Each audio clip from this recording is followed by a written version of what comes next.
Khulna metropolitan police commissioner Mohammad Zulfiqar Ali হায়দারের পদত্যাগের দাবিতে কেএমপি কার্যালয়ের সামনে বিক্ষোভ করছে ছাত্র জনতা। আরো জানাতে সরাসরি যুক্ত হচ্ছেন সহকর্মী নুর ইসলাম রকি। রকি, আপনি নিশ্চয়ই আমাকে শুনতে পাচ্ছেন? রকি, আপনি আমাদের জানাবেন এই আন্দোলনের আসলে মূলে কারা রয়েছেন এবং কি বলছেন আন্দোলনকারীরা, তাদের মূল দাবিটি কি?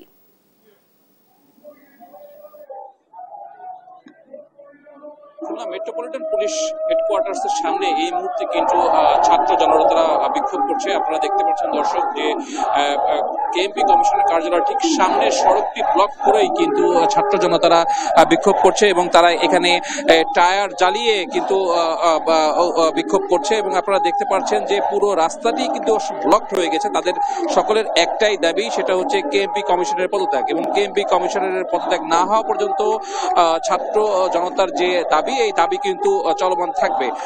পূর্ব নির্ধারিত কর্মসূচি অনুযায়ী আজ দুপুর ৩টার পরেই কিন্তু ছাত্র জনতারা খুলনা মেট্রোপলিটন পুলিশ হেডকোয়ার্টার সামনে অবস্থান করে এবং তারপর থেকেই তারা কিন্তু বিভিন্নভাবে স্লোগান দিচ্ছে এবং এই মুহূর্তে আমরা যেটা দেখতে পাচ্ছি যে বিক্ষিপ্তভাবে দলবদ্ধ ভাবে সুশৃঙ্খল ভাবে কিন্তু বিভিন্ন জায়গায় কিন্তু ছাত্র জনতারা বিভিন্ন ধরনের স্লোগান দিচ্ছে।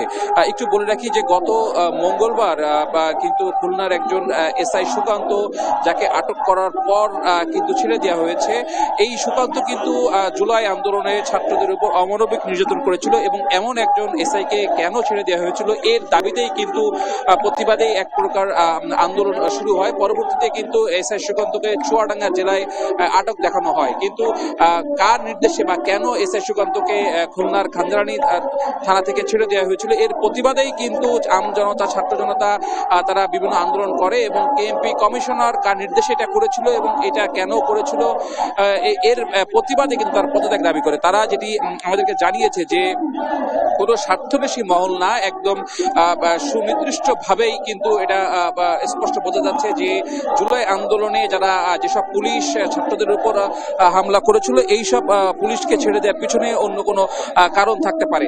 এরপরও যেটি বলতে চাই যে গত 2 থেকে 3 মাস কিন্তু খুলনা অস্থির অবস্থা চলছে। প্রতিদিনই কিন্তু হত্যাকাণ্ড, গুলি, অস্ত্র উদ্ধার, বিভিন্ন ধরনের কিন্তু অনৈতিকাণ্ড আমরা দেখতে পাচ্ছি এবং ছাত্র জনতা যেটা মনে করছে যে পুলিশ কমিশনারের আসলে তেমন কোনো যোগ্যতা না থাকার কারণেই তারা পদত্যাগ দাবি করছে এবং খুলনার সুন্দর পরিবেশ ফিরিয়ে আনার জন্য তারা কিন্তু একজন নতুন পুলিশ কমান্ডার চাচ্ছে। আপনারা দেখছেন যে এই মুহূর্তে কিন্তু এক প্রকার বলা যেতে পারে যে উত্তাল হয়ে উঠছে খুলনা মেট্রোপলিটন পুলিশ হেডকোয়ার্টারের সামনে সড়কটি এবং দুই পাশে কিন্তু ব্যারিকেড দিয়ে কিন্তু আন্দোলনে এখানে অংশগ্রহণ করছে। আমরা দেখতে পেয়েছি যে খুলনা বিশ্ববিদ্যালয় থেকে শুরু করে বিভিন্ন শিক্ষা প্রতিষ্ঠানের ছাত্ররা এবং বিভিন্ন রাজনৈতিক দলের নেতারাও কিন্তু এই পুলিশ কমিশনের পদত্যাগের যে দাবি, এই দাবিতে কিন্তু তারা ঐক্যবদ্ধ হয়ে কিন্তু তারা কাজ করছে এবং তারা চাচ্ছে যে জুলফিকার আলীর পদত্যাগ না হওয়া পর্যন্ত তারা কিন্তু এই আন্দোলন অব্যাহত থাকবে। খুলনা কেএমপি কমিশনের কার্যালয় থেকে এটা ছিল আমাদের সর্বশেষ সংবাদ।